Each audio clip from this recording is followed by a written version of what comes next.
אתה יודע, בכובע VRC, אמרתי לו, תירגע, יהיה בסדר. הייתי בסך הכל סג"מ צעיר בצבא, בלי ניסיון קרבי, וכל עזרה שהגיעה הייתה מבורכת. אז הוא אומר לי, שלא תיסעו לשם, יש שם מלא מצרים, קטסטרופה בכל מה שקורה שם. אמרתי לו, תירגע. התפתח דיאלוג מאוד מעניין. אני אומר לו, תשמע, עכשיו תסובב את הטנק, לא רק את הצריח, תסובב את הטנק ותתחיל לנסוע איתנו. אתה תיסע מפה, אני אסע פה, נתקדם. שיתוף פעולה, חי"ר ושריון. אז פיזרתי את הצפיות באגפים, לקחתי את דורון אלמוג, דורון אברוצקי, הוא היה מ"פ, שלחתי אותו לאגף. המשימה שלי היא בעצם לצאת לתצפית. זאת אומרת, התחושה היא ששום דבר פה לא הולך בקלות. צריך ללמוד את האויב, צריך ללמוד את ההיערכות, לא רצים קדימה. מי שרץ קדימה פה חוטף. כולם מספרים על עשרות טנקים שרואים במשקפות שנוסעים לכיוון שלנו. אני אומר לו, 10 כאן, גולום, אני מזהה מסגרת כבדים בגודל המסגרת שלי. זאת אומרת, הדיווח הראשון הוא על משהו כמו פלוגת טנקים. מסה גדולה מאוד של מצרים שמנסה להתקדם לכיוון שלנו. ואז הדיווח הבא, וזה כמה דקות אחרי זה. אני אומר לו, המסגרת, 10 כאן גולום, מסגרת הכבדים היא בגודל המסגרת שלך. שזה אומר כבר גדוד, שזה סדר גודל של כבר כ-30 טנקים. הם הולכים על כל רוחב העין שהעין שלך רואה, מצד ימין ומצד שמאל. ואחר כך אני אומר לו, זה פי 3, יש חטיבה. וזה טנקים חדשים, T-62, שנכנסים.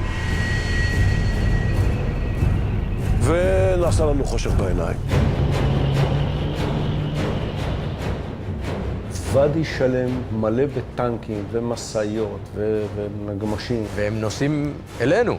עשו כמו במצעד. נראה ענק. חיילים נסעו, הלכו בין המשאיות, הלכו ברגל. פשוט משהו הזוי. כמה? המונים. זה כמויות שלא נגמרות. מראה שלא ציפינו לו ולא ראינו אותו גם לפני כן. אתה אומר, ריבונו של עולם, מה אני אעשה עם המג שלי מול הדבר הזה? ואחר כך אתה אומר, טוב, מה יעשו המרגמות? אז מה יעשו הטולרים, ובסוף מה יעשו הטנקים, ולפחות הלוואי שחיל אוויר יגיע. זה היה חוסר אונים, אתה ראית כמו ג'וקים צהובים במשקפת, והפחד שלי היה שהם פשוט יעברו אותנו, ישטפו אותנו. הם פשוט ייסעו, הם לא היו צריכים לעצור בכלל. אם אני הייתי במקומם, אני כבר מזמן הייתי בבאר שבע. אדרנלין עולה, אתה פתאום רואה אותם עם הכובעים, זה לא היה ממש קסדות, הכובעים הרוסיים האלה, עם הריפודים האלה. אתה ממש רואה אותם במשקפת, את המטקים שלהם עם הראש בחוץ. חיים לא נצא מפה. זה הולך להיות פה קרב, אבל אנחנו נכה בהם. ומה יהיה? לא יודע מה יהיה. אבל אנחנו נכה בהם. זאת התחושה שלי, שאנחנו חזקים. אבל הם רבים מאיתנו. והתחושה שלי שזה הולך להיות פה הקרב האחרון שלנו. מה אנחנו פה? אנחנו עם כמה זחלמים. מפחיד מאוד. אני אפילו אמרתי לסמג"ד שלי, כל מי שיש לו רק רובה, תעיפו החוצה מפה. בעצם אף חייל לא יורה אף כדור. מי שיורה זה הטולרים יורים את הפגזים שלהם והמרגמות. היו לי טולרים, טנקים והמון ציונות. גידי, שהיה רב סרן, הוא מבקש שאנחנו ניסוג. אני אומר לו, אין שום נסיגה, אנחנו נלחמים פה, אין נסיגה. שום נסיגה. אף אחד לא אצלי, ובטח שלא אצל דורון, ומצפון לנו, לא אמר ברגע שהוא ראה את המצרים עולים אלינו, רגע, בואו נסתובב. גם אין מה זה לסגת שם, זה יום, זה אור יום. ואם אנחנו יוצאים עם הזחלמים שלנו, איזה לסגת? מה לסגת פה? כל פגז של טנק, הסיכוי היחיד בכלל, להילחם ולהכות בהם, זה דווקא בתוך הדיונות האלה שאתה מוגן. ועם המעט הנונטטים היו לנו בזוקות 82, היו קצת ררנטים. דורון היה מוסתר, הוא אומר, הם עברו מתחתיו, אמרתי לו שלא תעיז לירות בהם.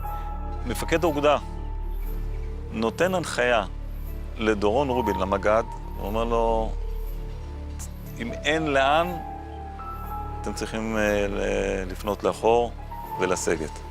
דורון נעמד ואמר לו, ואני זוכר שאפילו ראיתי אותו ככה מאיזה מרחק של איזה 30-40 מטר, עומד, המפקד, אני מכיר רק כיוון אחד, במערב. אני זוכר שכתבתי ביומן, היום יהיה שמח. טנקים עלו לעמדות והתחילו לירות. אני מנהל איזשהו קרב נגד הכוח הזה, הוא קרב מרחוק. ידענו שיש איזו תצפית קדמית של איזה מ"פ, והבנו שהוא נותן את המידע. זה נתן תמונת מודיעין מצוינת. כל האגד הארטילרי כמעט ירה לטובתנו, כי אנחנו היחידים שידענו לציין להם לאן לירות. מטוסי תקיפה, מטוסי קרב. דיברתי עם מפקדת הסיוע באוגדה, קיבלנו מטוסים, ראינו שהם תוקפים. פנטומים. זה 69 גיחות עושים שם על הכוח המצרי הזה.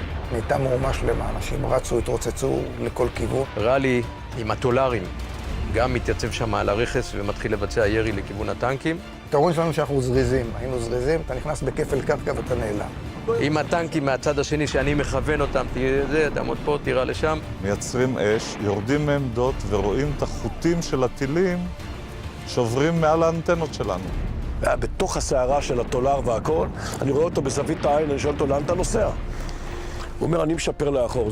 זה מילה אחרת אני נסוג. זו מילה פשוט יותר אינטליגנטית. אמרתי, אתה לא משפר לשום דבר, אני מכיר רק כיוון אחד, וזה מערבה, תחזור בבקשה לעמדות שלך. ומהרגע הזה אתה לא נוסע אפילו סנטימטר אחד אחורה. כשאתה נפגש עם אחיר, אתה מקבל את הפקודה כחבר, אבל בנחישות. על הטנק שלו היו עשרות טילי סאגר. עשרות. אתגר, לפגוע בכמה שיותר כלים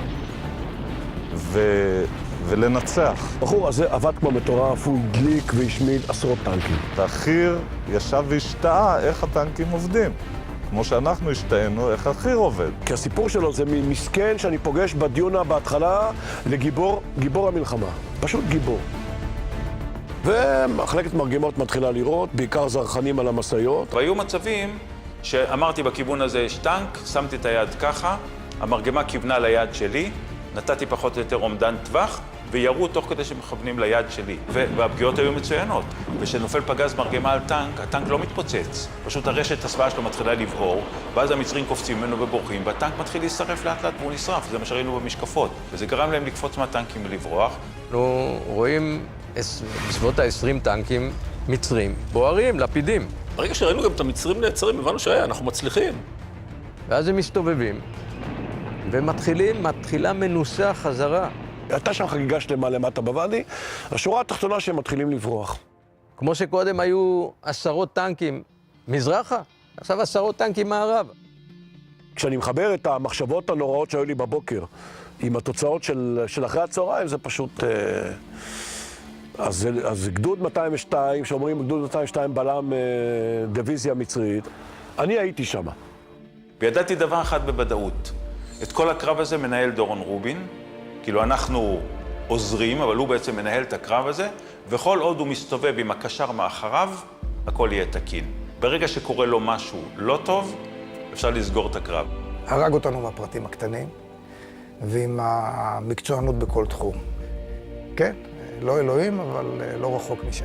הבנתי שהייתה לי הזכות להיות חייל באחד הקרבות הנדירים של גדוד חי"ר בהגנה, במדבר, חסר קול, אחרי בן אדם אחד, שהוא המוביל, הוא מבין שהוא הרמטכ"ל, והוא המח"ט, והוא המג"ד, והוא קובע איתנו הכל. אם לא היינו שם, הם פשוט היו מגיעים לכביש רסודר, היו פונים שמאלה ונוסעים למיתלה. יכלו לחתר כוחות ולגרום לכך שגדוד טנקים שלנו יהיה מכותר ושבוי. אחר כך למחרת בבוקר בא אליי קלמן מגן שהחליף את אלברט. הוא אומר, טוב, אנחנו רוצים לדבר עם המח"ט. אמרתי, אין פה מח"ט. לא יכול להיות שהיה פה רק גדוד. כן, לא יכול להיות הזה, הוא באמת מחזיק מעמד כבר 40 שנה. זה לא ניצחון שיש התרוממות רוח, זה ניצחון עם כאב נורא. של אובדן, של חברים שאין, יותר לא יהיו איתנו, זאת אומרת, יש תחושה של מחיר קשה. ואני עשיתי, אני חושב, את רוב הלוויות של החיילים של הגדוד, בכל הבתי גברות.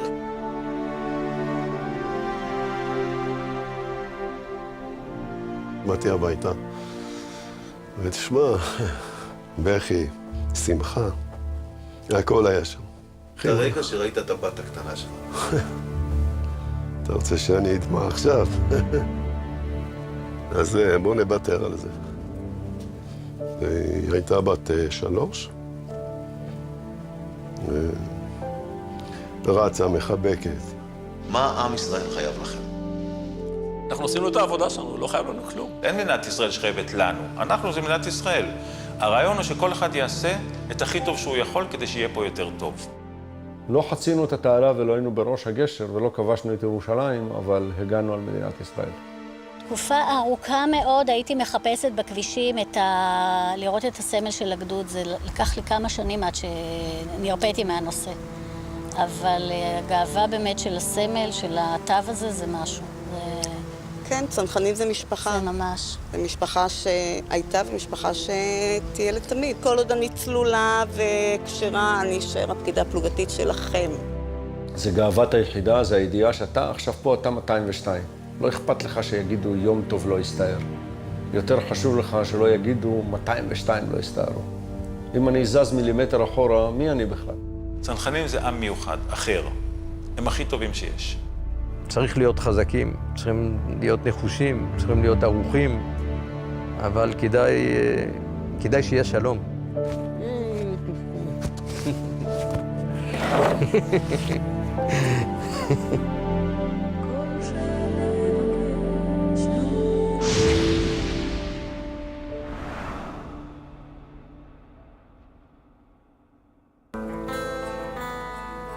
יש לי מיתרים המתנגנים ברטר, יש לי דאגה, היא חשופה כמעט. אם יש לי אהבה, היא תאמר בשקט. אם יש לי שורשים, הם מתארחים לאט. אתה רואה כיצד פתאום עובר דירה. הרוח משנה תקופות את כיוונה. ניסינו לעזור, אבל אני אותה. אנחנו נשארים שנה אחר שנה.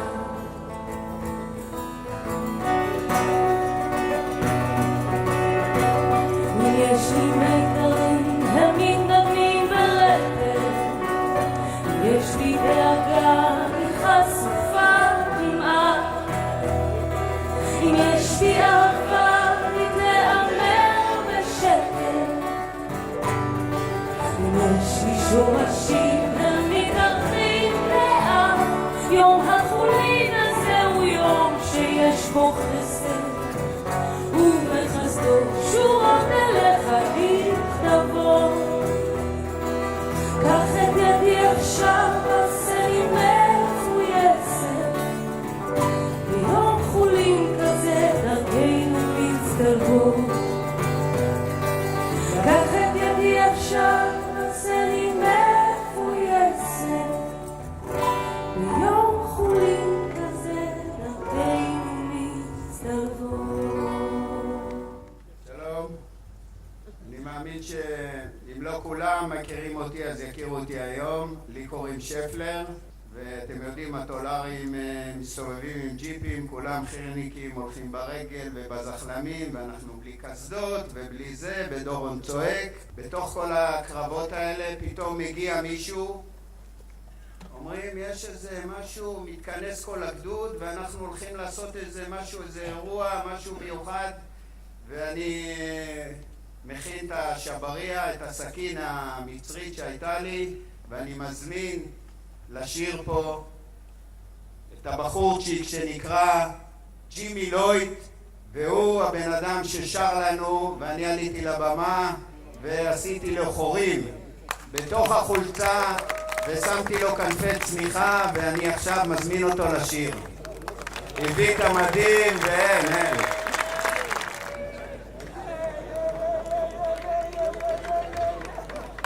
אין דברים כאלה, אין, זה פעם בדור. Ladies and gentlemen, look at it. תראו את החורים האלה, עשיתי לו עם סכין, וככה הוא שומר את זה עד היום. Let me tell the story. Ladies and gentlemen, my name is Jimmy Lloyd. I was born in the Iba Caribbean, Trinidad and Tobago. I have never fired a gun in my life. But I was in Israel and I heard that ooh. So I took my car and I went to Valiman Khayal to find out what can I do. They said to me, Jimmy, it is too dangerous. So I took my pianist, and I looked, the plane landed, and I looked across, and I saw double cabina, Jimmy Lloyd and Tizmarato. Faid. And the next day, 11 o'clock in the morning, I'm singing. This is the time I'm supposed to be sleeping.